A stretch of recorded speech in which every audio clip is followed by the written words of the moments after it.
And I dare say within 30 minutes, love it. If I can open the mind to a possibility and help someone feel something, I can change their life.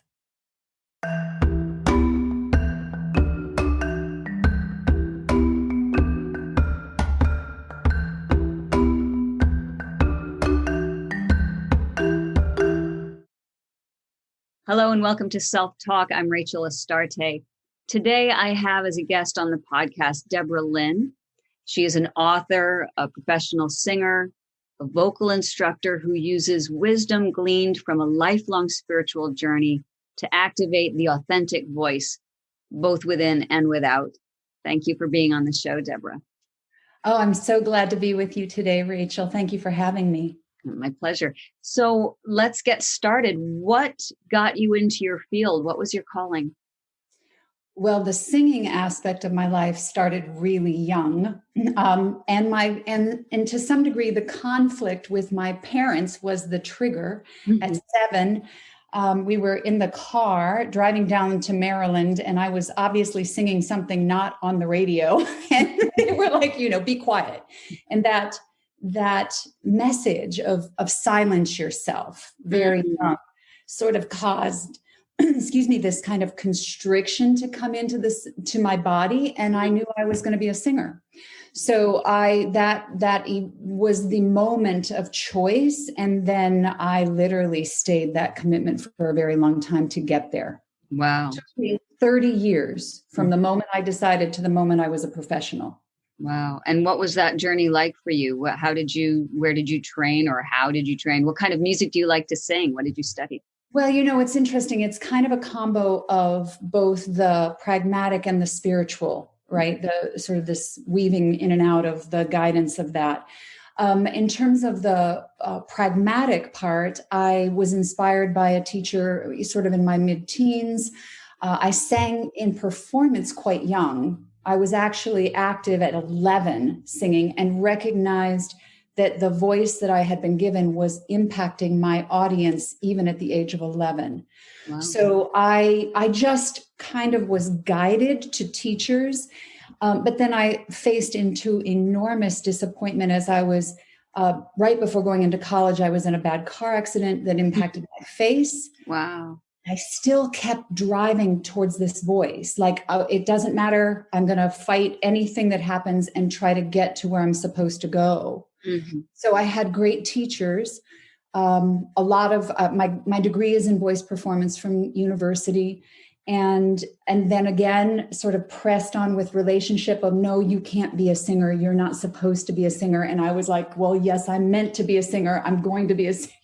So it's a different kind of voice, right? Yeah, and it was all of it pushing to the release of the singing voice that was manifested for me in Maui. 1997 began my professional career, and so I was trained at a high level in bel canto to be a professional singer. Took me a while to get there, got to Maui, became that, and then had like 12 years of this amazing, you are that which you visioned. Wow. What did that feel like?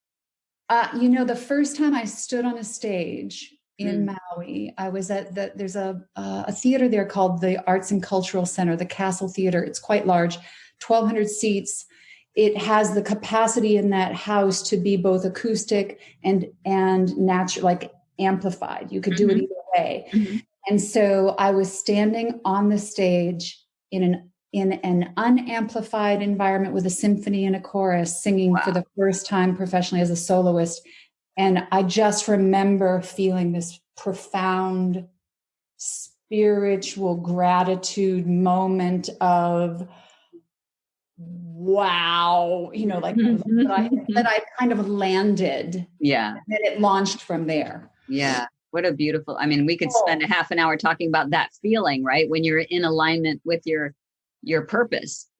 Yeah. That's exactly right. Well, and Maui was profound for me because of the container of love that, if you've been to Maui, you kind of already know what I'm talking about. It's like the aloha that the Hawaiians embody is the frequency of the environment as a whole. And so when you're open to it and you step into it, that love that's coming towards you, that ultimately is coming from within you, Right. That vibrational field just keeps expanding. Mm. So unfortunately, life pulled me back here to the mainland 12 years later. And as I was leaving, the universe gave me one more experience of being in that loving, same house, by the way, same Castle Theater. There were 3 moments in that journey, but the last one was, again, 1,200 people sitting in that house, this time all there basically for myself and a couple of musicians that I was in relationship with at that time. And it was a house full of love. Wow. Powerful journey. So you began it and ended it in this state of love. Yeah. In a powerful state of self-love, and a powerful state of feeling that love coming back towards me in reflection. Yeah. Very, very, very cool. So how did you move from being in the backseat of the car, the parents saying,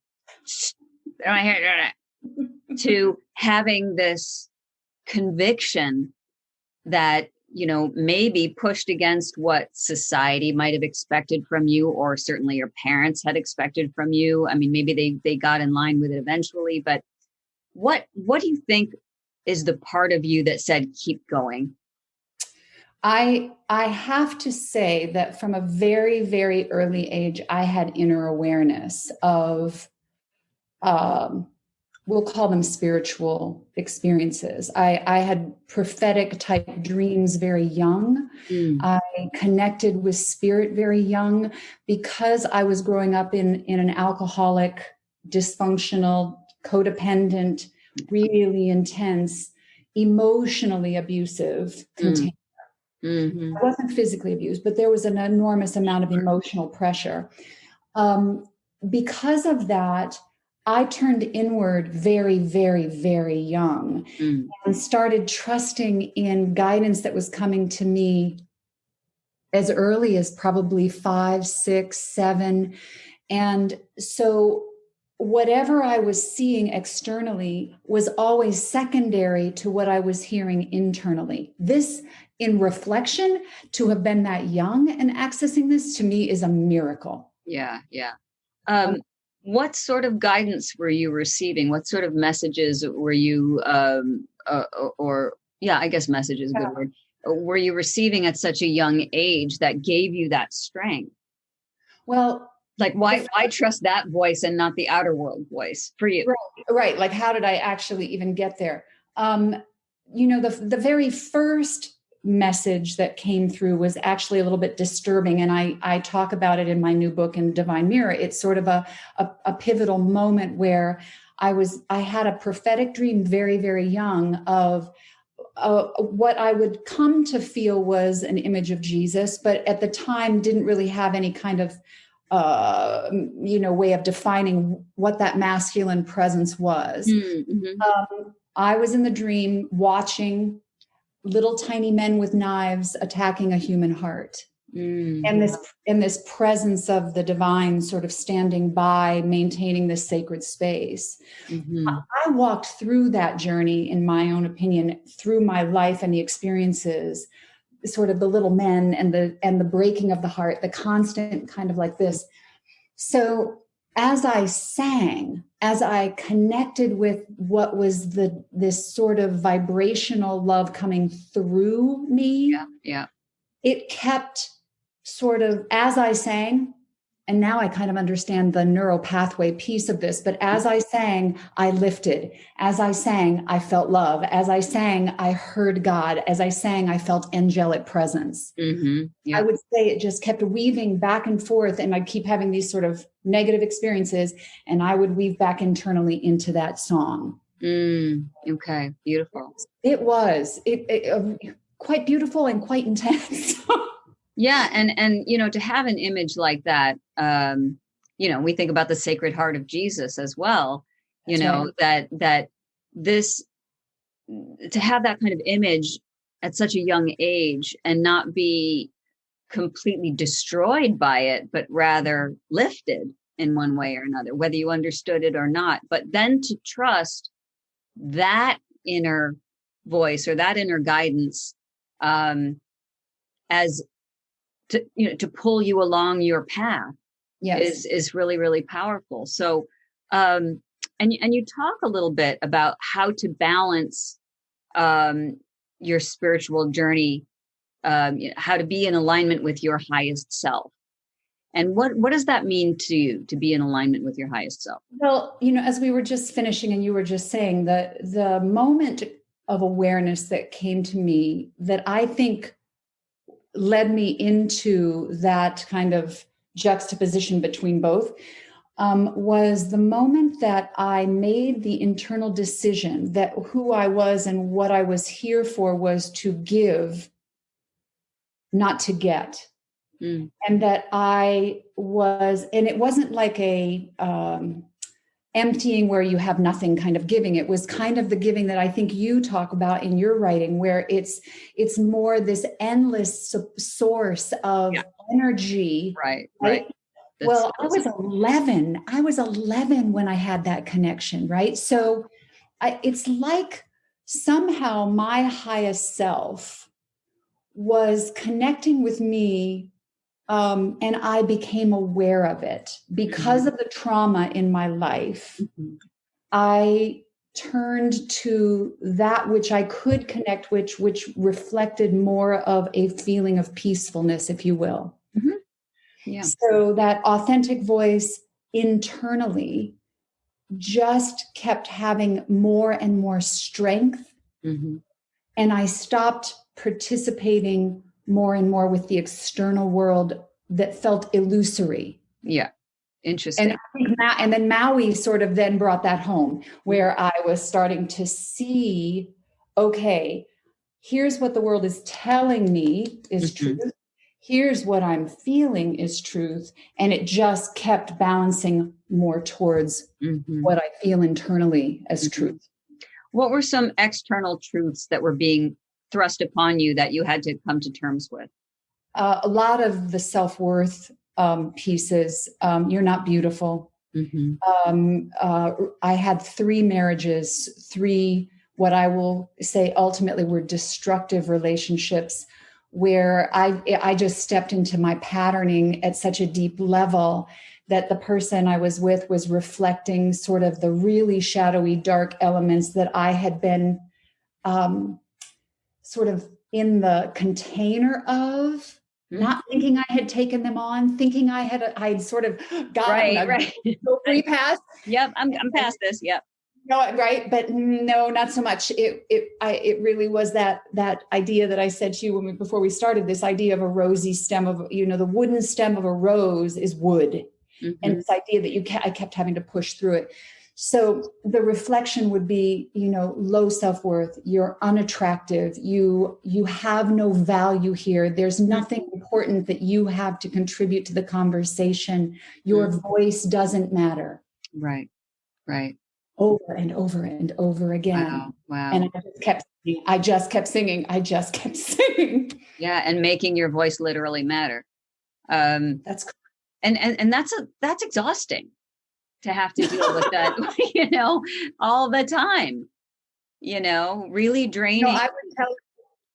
I would tell you that I have experienced internal fatigue at the level that I didn't think I would survive it. And really and truly only, I know that we're all looking at 2020 and going, oh, how do we, like just the magnitude of what we've all just experienced culturally, right? But for me, 2020, at the start of it, brought me back into my purpose at such a strong level and started having me produce from a place of giving at a level higher than I had been able to. And I think it was because suddenly we were isolated, and all those voices of you have nothing to contribute here they disappeared long enough for me to go, oh, start contributing. Yeah.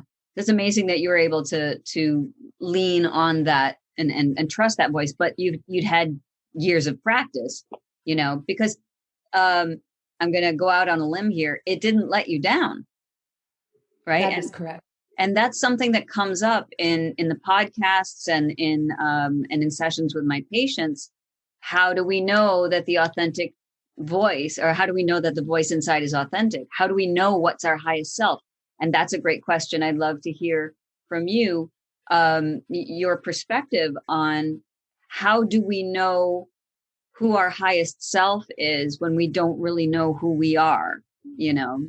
Yeah. Well, I had, like I said, I had great guidance, and I go back to Maui again, in that I was open. I was open to spirit. I was open to experiences. I was open to alternative dimensions. I was open, and sat with a beautiful channel named Dahlia starting in 1998, probably sat with her. It's a personal friend of mine, my Reiki master, for about 200 sessions over a period of 8 years. And for me, it's very simple, that we have the container of fear and we have the container of love.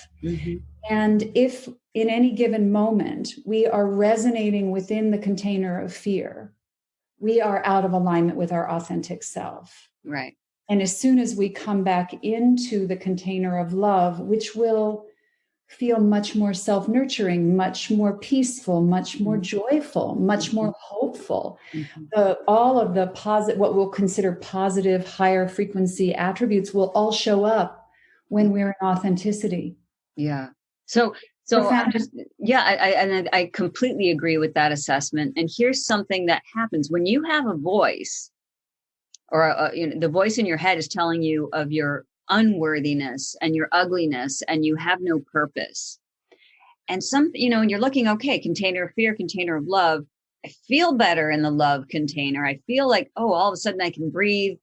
My chest opens, and then the voice goes, well, you're just deluding yourself. You're not, that's just woo-woo stuff. Right. How do you deal with that? I mean, you personally. Well, I I already trust the voices, but. Well, I do, but, it's not that I don't move, because it's sort of this, figure 8 motion, right? Yeah. Of we go into alignment, out of alignment, into alignment. The contrast teaches us how to more and more move into that container. For me, I do have practices. I like daily, and it's become even more so since COVID started, where I will, meditation was never easy for me. My brain wouldn't stop long enough to feel like I was getting anywhere with meditation. But I learned to just do a breathing practice. I think from Eckhart Tolle and we have lots of wise teachers that help with this. But I started to wake up early. I started to do a little bit of a breathing practice to get myself into a quieter space to start my day. I tend to be open to information from the universe. So I listen. When I meet people, when I see someone, when someone smiles at me, when I say hello and they say hello back, or, I'm listening to the universe all day long. Open. So I'm receptive. Yep, you're open, and the channels are open. Correct. Right? So the negative beliefs, or the beliefs that say, you're delusional. I've certainly, I've got lots of those loud voices. We all have. Right? Yeah. Experience. But I think ultimately, first of all, for me, it's the authentic voice within myself. I also, when I'm with someone else, I hear and see and feel and believe in the authentic presence and center of the person I'm with. So I have been blessed as a vocalist and as a voice instructor now as well to resonate with the beauty of the diamond within every single human being I meet, no matter how they're thrashing about. Yeah. Yeah, sure. And I feel like that helps me see it in myself. Okay. When I start thrashing. Right. Well, I mean, isn't that what it's all about? I mean, that's Jungian shadow work in a nutshell right there. When you're looking at something that upsets you about someone else, you have to recognize, I have that quality as well. Aren't we all connected in some way or another? And we all are. This is the human experience. When you work with, as a vocal coach, how does spirit play into that work? So here you are with a Verdi aria or whatever it is that you're, and how do you work with someone? Do you incorporate spirit into the work? Is it technical? Is it both? How does it work?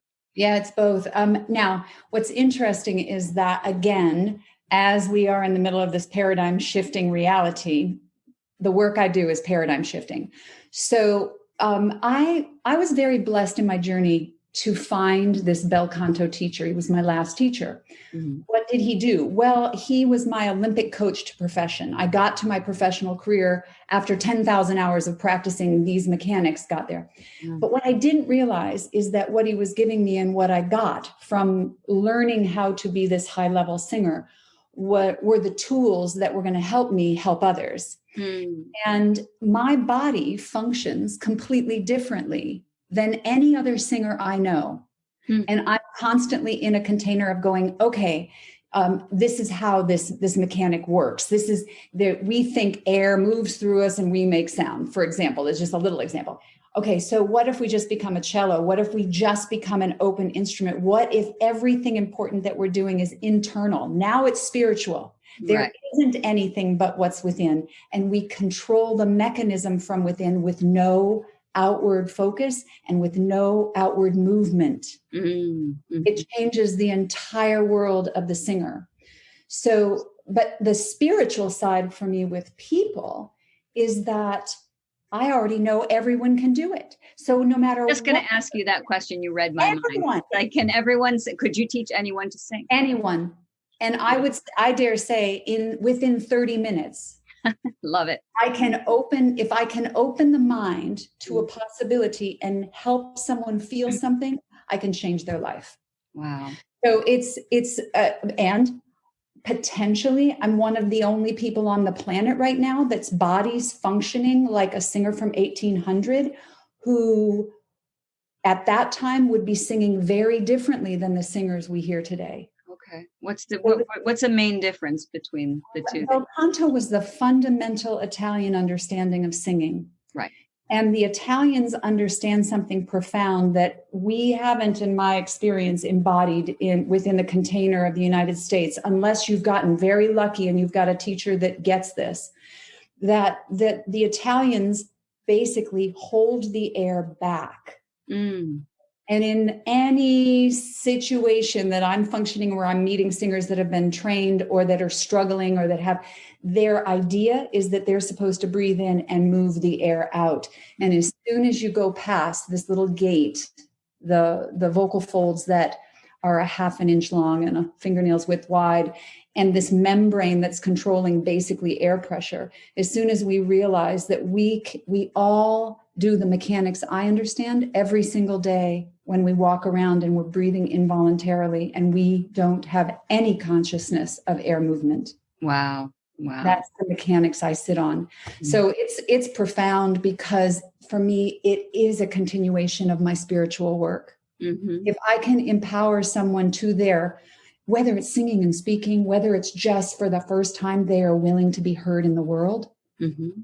Yeah. It activates something else about their purpose and the way that they are meant to be here, whether they're singers or not. Yeah. And literally and figuratively having a voice in the world.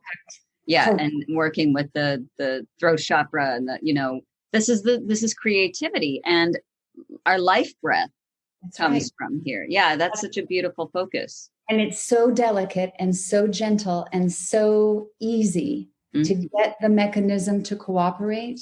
Mm. When we take the struggle out, it's just there. Mm. So is it a difficult thing to learn? It's interesting. For some it is if they're very entrenched in their ideas of this is how it works, even if it's not working for them. Interesting. Right? Which, of course, that's the struggle when we're resistant to the idea that maybe we don't know, right? But if someone, and lately, more and more people who are drawn to me are so open and receptive that all I have to do is show them how it feels once and they can repeat the behavior. Wow. Fantastic. It is. It's extraordinary. Yeah. So I wonder if, and I would love to keep talking about this forever. We'll get back to it. I would love for you to tell us a little bit about your book, Divine Mirror. Yes. So I just got some of the hard copies here that Oh, wow. I know I've published, this is my singing book. So the Bel Canto Buzz was my first book, paperback 2012 on singing. But this was my, because the spiritual journey has been part of my life for so long, right? And I kept my internal walk very, very close and very private. I'm now 59. I started writing Divine Mirror about 8 years ago and finished it this year. And it's part of the reason it stayed unfinished is because it's telling this journey with a small painting that my alcoholic father gifted me when I chose to heal with my alcoholic father. So there was a gift given in exchange for me coming to awareness that compassion and forgiveness and love and understanding of the traumas of his life, as soon as I could do that, here comes a gift. The gift turns out to be a 400-year-old painting with a hidden painting under it. Wow. That I've been researching for 10 years. Jeez. So Divine Mirror is the story of that research. Okay. It's also the story of the transformational healing journey with both of my parents, because it was a team effort in codependency. Yes, it is. Indeed. Yeah. And then the connection of spirit through my own spiritual experiences through my life that kept me focused on being aware of clues and mysteries, but also if we've had any kind of experience with past life consciousness, and we're open to that idea that maybe we're experiencing 7 generations of memories going back. Sure. This idea, okay, the painting would be 7 generations back for me. And so then a part of this is the channeled experiences that came through me as a result of me trying to decipher the history of what had happened. So you get this sort of 3-in-1 kind. Wow. It's fascinating. Fascinating. It's a beautiful, for me, it's a beautiful transformational journey, and that the message is universal, that love is possible no matter how dark, no matter how bad, no matter what we're facing, is possible. I think that is a beautiful thought to end our interview with, but I wanted to ask you, how can people reach you? Are you taking students, or where are you? Sort of 3 ways. First of all, anyone is welcome to email me that if they, they're curious about any aspect of this, they feel free to email me. I'm at this point, yes, I get busy, but I still love to connect. And that would be debralynn.author@gmail.com. That will take people to me. Okay. But I'm Amazon.com. Has both of my books. The Bel Canto Buzz, Beautiful Singing Made Simple, was my first book. And it really is user-friendly, and it walks someone through why we have so much trouble as Americans to sing. And it has nothing to do with what we were born with or our DNA. It has to do with the language we speak. So it takes our brain out of feeling like I didn't get that gift to no. Everyone has the capacity. We just need to understand a couple things structurally. And then the Divine Mirror is available through Amazon. Then the other way is YouTube channel, which was my big COVID breakthrough.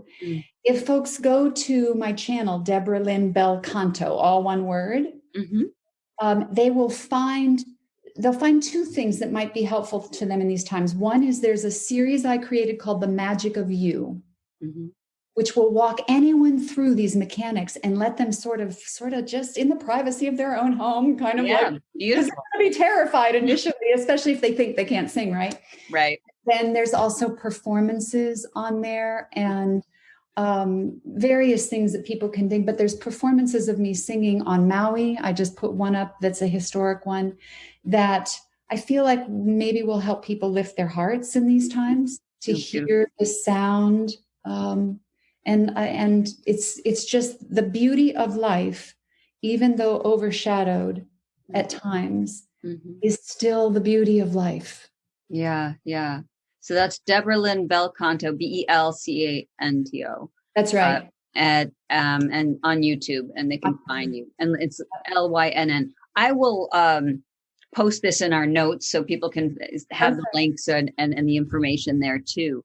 That's awesome. Thank you so much. Wanted to say thank you. This has been incredible, and I love your journey, and I'm so glad that it's continuing. Yeah, thank you, Rachel, and thanks for this connection, the heart connection. You know, I mentioned I love your rose glasses. I do. I think that we all are roses. We are all roses in various stages of blooming, and it's such a beautiful time in life to see transformation in action. Yes.